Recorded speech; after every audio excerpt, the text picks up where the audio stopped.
Hi, everyone. Welcome to CastorsCorner.com. I'm your host, Khalil, here on our live Toy of the Day on our YouTube channel. Really happy to have you guys here today for a full look at this figure with a small gallery, but close-ups to get a better idea of what the figure looks like.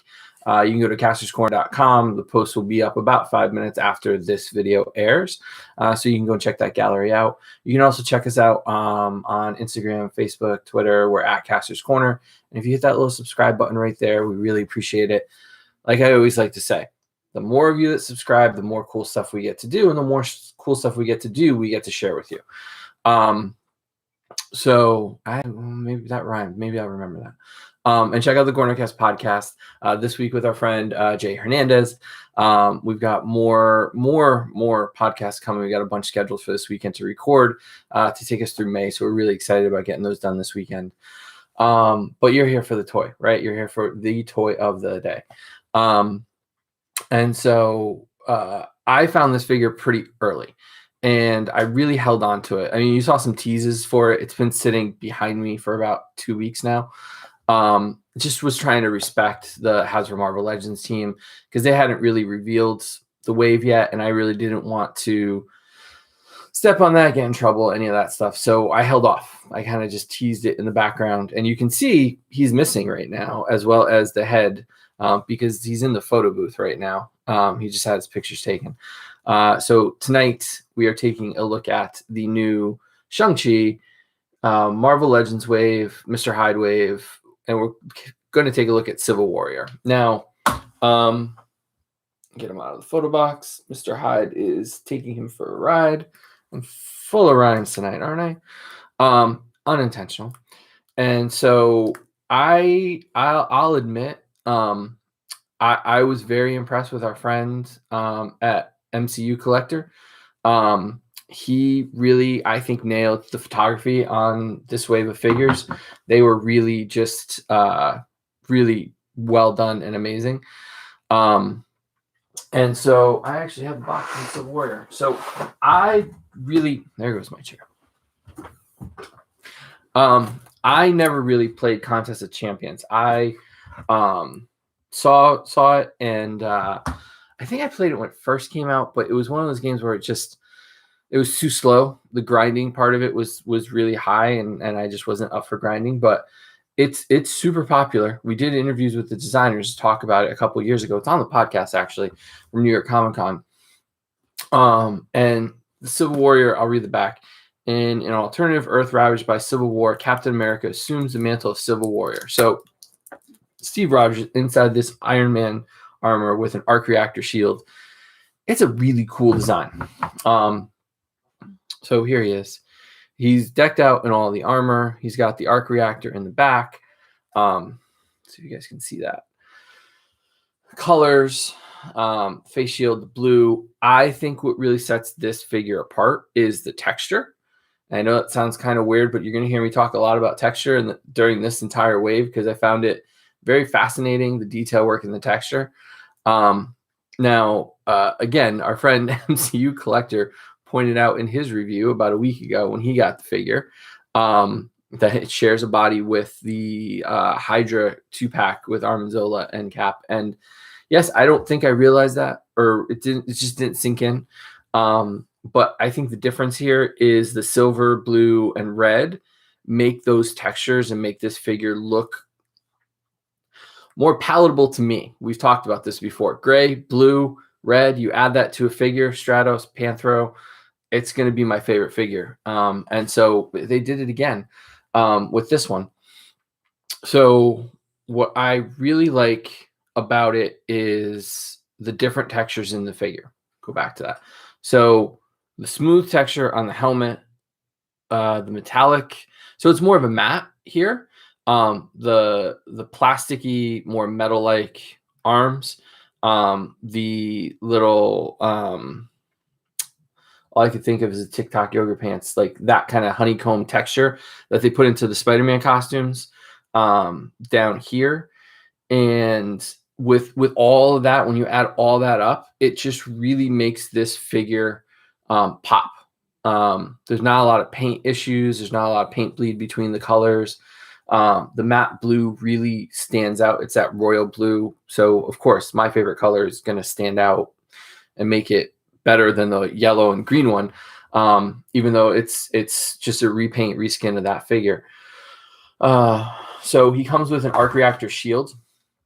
So it is different than the normal shield. You can see the arc reactor in the middle. You can see all the battle damage in the back. The inside of it, again, looks like Tony's arc reactor. So there's a lot of detailing there. Now, the only thing, honestly, the only thing that I'm going to ding this for, he can hold the shield in his hand. It's got the peg. It's also got the switch, so he can clip it to his wrist right there. I'll be honest with you. The only thing that I can find to complain about this figure, I know a lot of you are going to complain just because it's a repaint and you don't play Civil War or Battle Champions, right? Clash of Champions. Contest of Champions. So why do you have to buy this? You know, it's one of the Gamerverse figures. My only ding is, yes, it's really cool to have the arc reactor. I don't know if you guys can see that very well. Have that arc reactor in the back. There's no place to put this shield if he's not holding it in his hand. So you can't have the standard cap click in his back and wear it on his back. That's my only disappointment with this figure. I think, but I get it, right? Because where that would have been is where the arc reactor is. So, you know, it can't go lower because of the ab joint. It can't go higher. It would look really weird and you're going to get into the shoulder joints.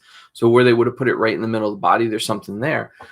So do you give that up to put that on his back, or does he just not get to do that? So that's my only real complaint with this guy right here. He poses real well. You can see some of the poses I get him to in the gallery on the website, castorscorner.com. And I guess the other thought I have is, we've seen the past few waves of movie stuff where it's 100% movie, right?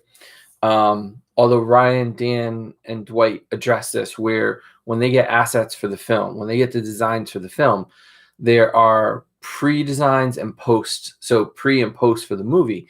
The pre stuff is based on concept designs, concept art, or close to costume that they're working on. The other stuff that's post that can't come out before the movie comes out are either spoilers, costume changes, things they don't want out there. So unfortunately, the Shang-Chi wave, see right here, if you don't know what the wave is, you're living under a rock. We get 4 characters from it, plus 5. We get Katie, Awkwafina's character, is a Target exclusive coming out on Sunday. That's register locked. You get that. So there's really 5 figures. I'm hoping that they go back and give us a few more characters. And I've got some theories about what's going to happen, so I'm kind of excited. It's like the first time I'm really excited for, God, over a year about a Marvel movie.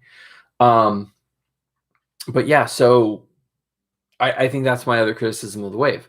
I would have wanted an all Shang-Chi wave, to be honest with you. I would have been happy with that. I'd like the idea of the MCU filling out. And I tried to sleep last night thinking, what MCU characters are we missing? Like, what are essential that we didn't get the first time around for whatever reason, where the movie wave doesn't fill out that cast roster. From Iron Man 1, Iron Man 2, just going back and thinking about what legends we're still missing and we'd like to see come back again. And we get that at the end of the year. I'm rambling, but yeah, it's a solid wave. And last night when I found all of them on the pegs, it was really good. And I'll talk more about that when I get to the actual Shang-Chi movie figures. So I'm going to break this up. I'm going to do the Civil Warrior. We're going to talk about Iron Man, a separate one. We're going to talk about this big beast here, Mr. Hyde, in another one. And then we're going to tackle the movie figures. So we're going to stretch this out just a little bit so we can really focus in on the textures and the designs and the photoreal scans and stuff like that, which I really think this wave deserves, that kind of real deep look at it. And we'll break into, we got the Star Wars retros. We got we got a lot of stuff. I got stuff coming in the mail. We got Jurassic Park. There's a lot coming up in the next few weeks. It's kind of killing me to do a toy a day or a little small grouping because we've got so much piling up around us. So thank you guys for watching. You can check out a full gallery close-ups of him and some poses that we were able to get him in. He also pops up in the Mr. Hyde review later in the week or in the weekend. You can follow us. We're at Kastor's Corner. We posted all the barcodes so you can scan them and find them at your store for this entire wave, as well as the Star Wars retro wave for the Mandalorian. Follow us at Kastor's Corner on all social media. Check out the Cornercast podcast this week with our friend Jay Hernandez, talking to just Jay Hernandez about collecting and photography. And go subscribe to that on Apple Podcasts, the Cornercast podcast. And remember, please just hit that subscribe button. We really appreciate it. The more of you that subscribe, the more cool things we get to do, and the more we get to share with you. I remembered it. So thank you guys for watching, and we will see you tomorrow night with a lot more legends to talk about this week. See you tomorrow, guys.